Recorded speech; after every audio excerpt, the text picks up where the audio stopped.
Today on the net, the death of an 18-year-old Syrian woman has sparked strong reactions on the web.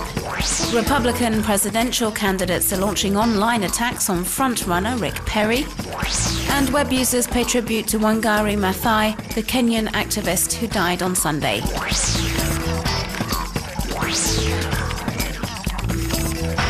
According to Amnesty International, she's the first woman to have died in custody during Syria's recent unrest. Zainab al-Hosni came from the city of Homs and was just 18 years old.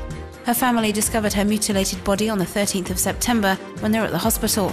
They'd been asked to go there to identify the body of her brother Mohammed, who had also been arrested and then tortured to death. In this online video, we see their brother Yusuf. He says that his sister was abducted on the 27th of July in a bid to pressure Mohammed to stop his anti-regime activities and turn himself in. He goes on to describe the injuries inflicted on his siblings and says Zainab was found decapitated, her arms cut off and skin removed.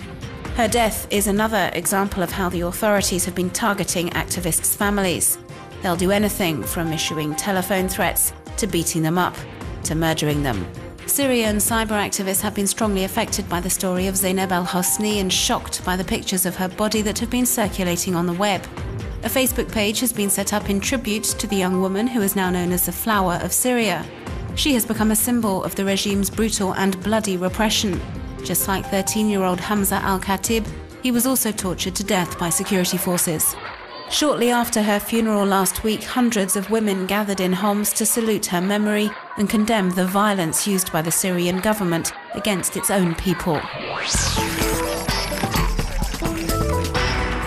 Rick Perry is the front-runner in the Republican primaries for the 2012 presidential election, thus making the current governor of Texas a popular target for attack. His Republican competitors have been dealing some heavy blows, and most of them via the web. Texan named Ron Paul was one of only and the first attack from within the Republican camp came from Ron Paul. The Texas congressman has posted this video online in which he describes Rick Perry as Al Gore's cheerleader.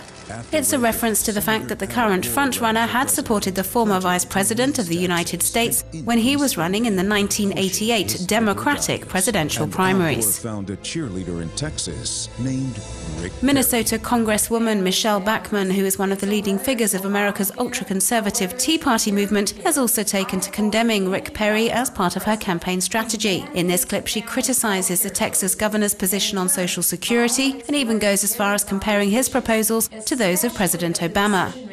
Rick Perry doesn't appear overly concerned by these attacks from his fellow Republicans. He's as motivated as ever and continues his campaign to win over American voters. He's currently broadcasting this campaign clip online, and it's worthy of a Hollywood blockbuster. It begins with an attack on Obama's time in power.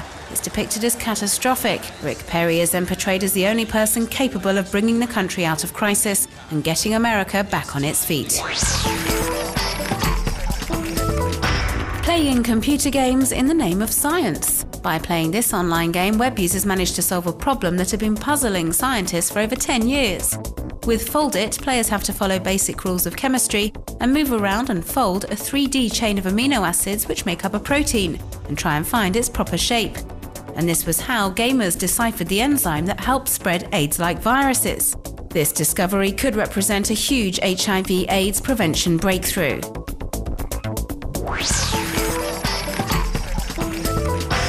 Tributes to Wangari Maathai have been pouring onto social networks since Sunday. The Kenyan activist has died of cancer at the age of 71. Wangari Maathai was awarded the Nobel Peace Prize in 2004, a first for an African woman, for setting up the environmental Greenbelt movement to combat deforestation and create job opportunities for women. Many web users have been paying their last respects online with tributes to her contribution to sustainable development, democracy and peace. Jesse Coombs is a thrill-seeker, and the extreme sportsman's most recent exploit was kayaking the Abiqua 30-meter waterfall in Oregon in the US. And he attached a camera to his helmet so that we could all come along for the spectacular ride.